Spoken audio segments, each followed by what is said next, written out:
ja aastatuhandete pärast pole nad sellised nagu täna. Kõik muutub, isegi rannajoon, jõgede voolusuund, ammuks inimesed. Kunagi laius tänase Eesti kohal jää. Siis jää tasahaaval taganes, jättes maha Kagu-Eesti kuupelmaastikud, Sakala-künkad ja Vooremaa. Ja siis tulid inimesed. Tulid ja jäid. Ja sellest algas Eesti tekkimise lugu.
Umbes 10 000 aastat tagasi elasid eestlaste esivanemad ühes teiste hõimudega praeguse Venemaa piires. Otsides uusi kalastus- ja jahimaid ja põlde liiguti edasi. Sajandite jooksul jõuti välja praegusele asukohale Läänemere kalmeile, kuhu jäädigi peatu. Alates 13. aastasõja hakatusest on eestlased olnud hädas oma isevärki naabritega. Öeldakse, et naabritega üldse olla raske rahus ja sõpruses elada, aga eestlaste naabrid olid püsti hullud. Sakslased ja rootslased, taanlased ja poolakad, venelased ja norralased. Kõik tahtsid eestlaste kõhnad laualt süüa ja tema soiseid maid jagada. Kui Sigrid alles taltsutas Islandi kuninga tütar Brüniidet, oli minu koduküla juba küla ja soodsed olid siis juba põhjad.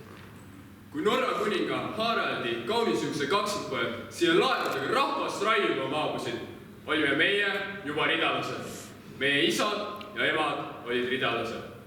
Udu ja suits oli sama, mis nüüd. Me olime ridalased juba siis ja vaatasime, kuidas päike kadus keskpäevalt dünamit ja misjonäri kõhtu. Ja kui piiskop Albert maabus 23 kogega Väino jõe suudmesse, muutusime äretuks. Ja kui meid ristiti, pesime selle maha ja kui anti rahu, nikerdasime hobuse valjaid ja kudusime salle, mis olid kaugele kuulsad. Ja kui möögad meid raiusid meie möögad vastu. Sel ajal kroonikatest võib lugeda. Eestlased erinesid oma naabritest, lätlastest ja liivlastest silmnähtaval moel. Seal, kus nemad olid orjalikud ja lõmitavad, võttis eestlane ennast kokku ja kaitses ennast. Kordi ja 10 kordi raiusid eestlaste mõõgad vastu, aga jõudu ja väge oli naabritel rohkem, nii et need riisusid lõpuks selle vaese pagana puu paljaks.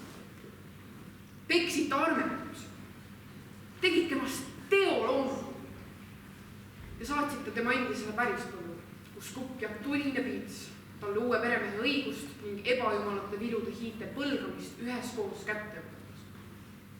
Ja siis, kui Kariibi mere saatele pidi 100 000 mustanaalisorja ja see kõrvetav magus suhkruna vars tilkus soolastest orjapisaradest, polnud minu esivanemad suhkrutel maitsnudki. Kubjas viskas mõisapõllul mu vaarjamal annale naerivagude vahele jalgade ette suure punase õuna ja mu suguvõsa räägib siiani, et küll see õun oli magus. Ja küll nüüd meie suguvõsa naised olid ilusad, kui isegi kuri kubjas meie annale selle õuna viskas. Sellest ajast räägib kroonikakirjutaja Kelg. Eesti ja Liivimaa on mõisnikute taevas, pappide paradiis, võõraste kullaauk, aga talupoegade võõrdu.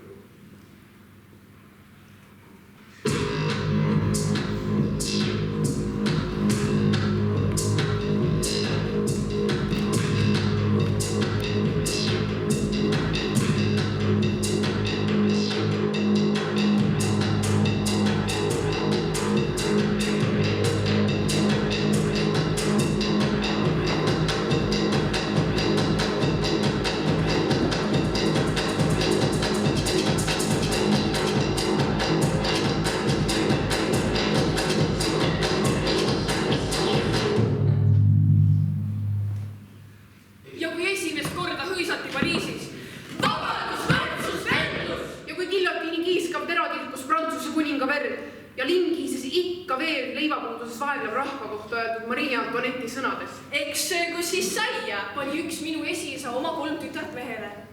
3 tütre sünnitatud 20 lapsest jäi sõja ja katkukiuste 6 tükki ellu ja pulmades lauldi ikka.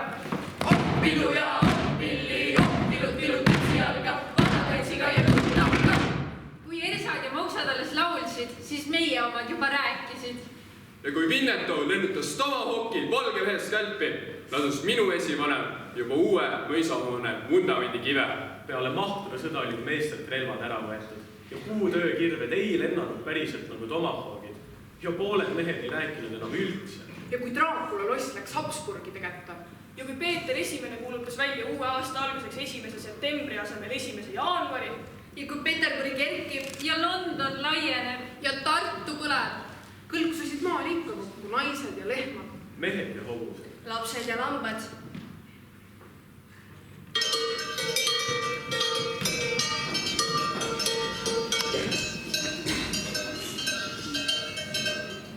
Aga kevadel on külm. Adrad on jääs, maa on kõva nagu lõualuugust kangutada vaenlase hambaid. Vilja on külmata vaid mõni peotäis. Ja elu sõltub jälle kalaõnnest ja jahiõnnest. Ja sellest, kes laugaste vahelt leiab külmunud jupikaid. Ja siis oligi see läbi. Ülestõusud olid tõustud ja ristimisvesi ei tulnud enam maha. Ja ellujääjate silmad hiilgavad ikka veel läbi katkulaiete seitleva keskala nagu leebligu varju. Ja aeg muudkui astus ja astus. Kui saabus aasta 1857. Tere, armas Eesti rahvas!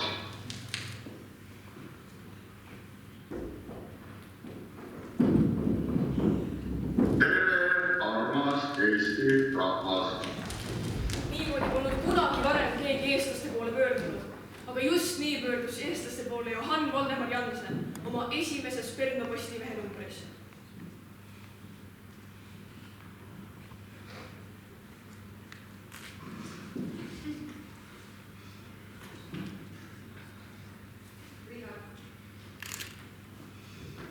Minu suguvõsa lehed õppisid jälle pilku maast üles tõstma. Nad õppisid kirjutama ja lugema.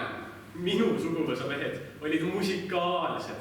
Nemad käisid pasunakooris. Ja minu suguvõsa naistel oli imeilus lauluhääl. Nad laulsid Karsklusitsi laulukooris ja käisid Tartus esimesel laulupeol. Esimest laulupidu Tartus lähetakse Eesti esimese rahvusliku liikumise tähtsündmuseks. Jakob Hurt pidas esimesel laulupeol oma ajaloolise kõne Priiuse pühal. Kutsun teis jääma oma rahvale truuks.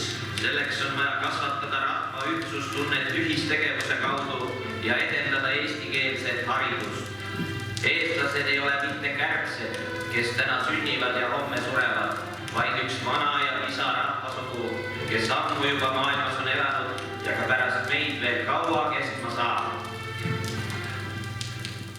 Laulupidu ühendas Eestis perioodil, kui Eestit veel polnud ja ajad olid rahvajaos rasked. Tekkis eestikeelne kirjasõna. Ja siis mängis aeg eestlaste kätte ühe saatusliku päeva, mis määras meie kui rahva saatuse.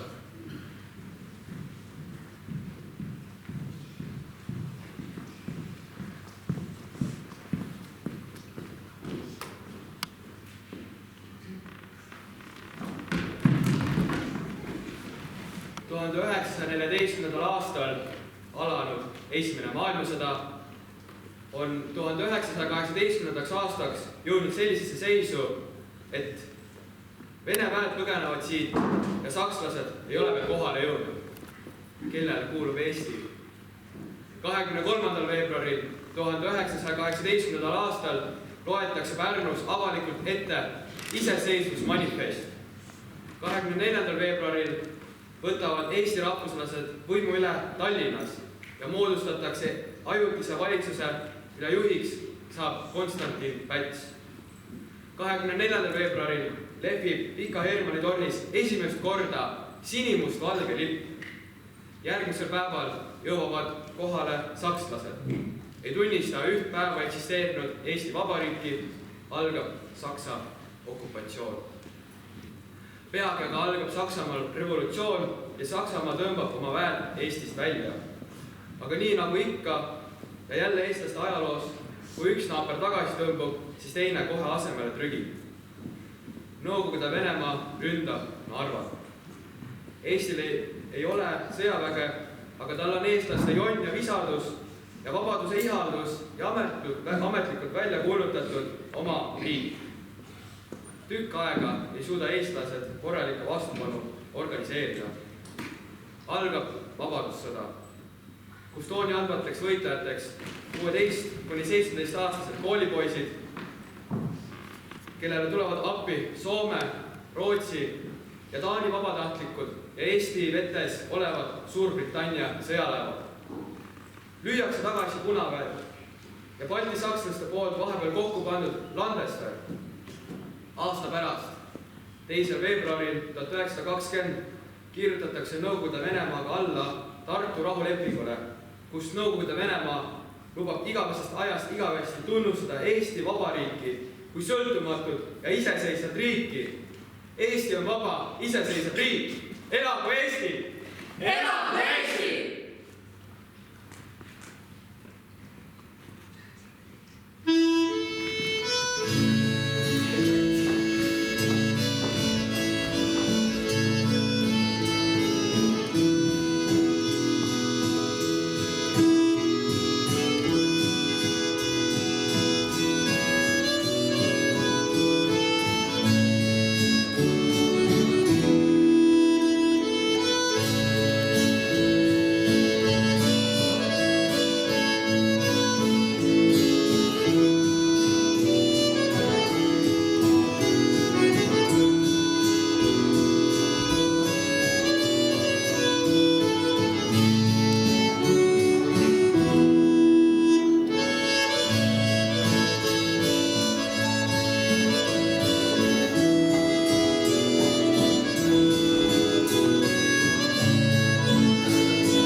See olla hommikuti Stalini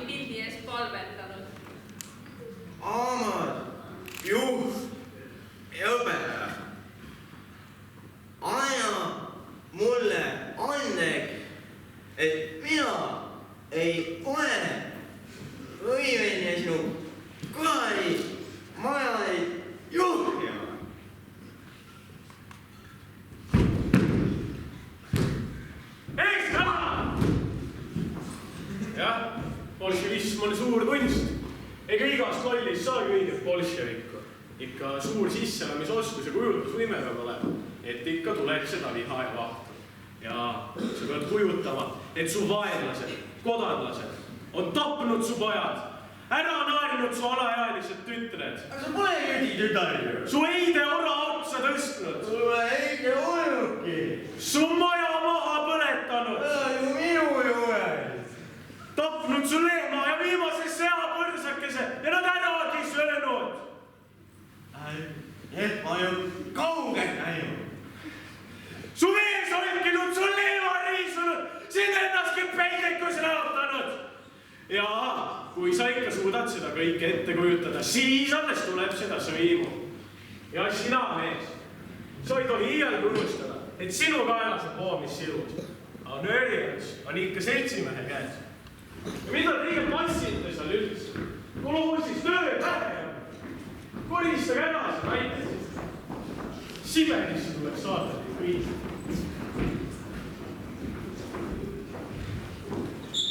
1941.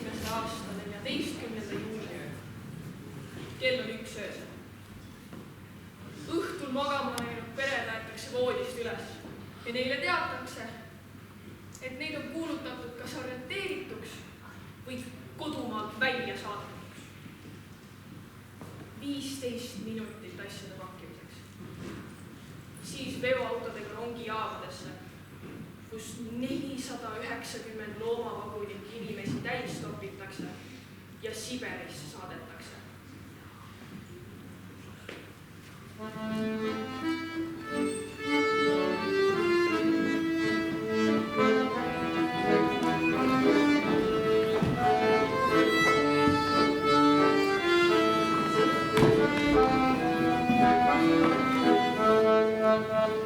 Olid ilusad ajad, kui õitsesid majad ja õu oli õnglasi täis.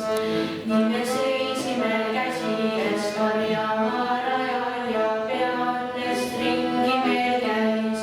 Nii nagu öö tähendas, andsid mulle nii õrnasti suud, viisi et täis õunapuud ja karjamaa kohale kuulub. Juba järgmisel hommikul vagunega võtti täis manu lapsi ja noori. Mind suvised reidiga Siberi saadeti ringis, kus peetud on noori. Lõputu talv vaata sees, mikkel kevad kees südames. Olime kui õiemuu, mida kaugele kandnud on tuul. Lõputuid kirju sai saadetud algusest nendel,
Aeg annab omad ja röövib võõra.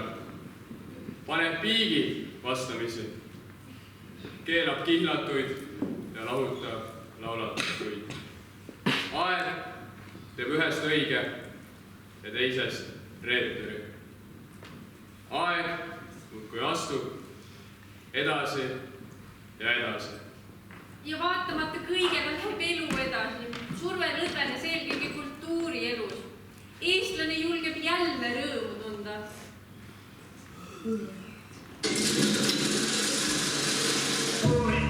Midagi määrab nännake, kibani kohaliku, midagi määrab nännab turg, taev turg, siis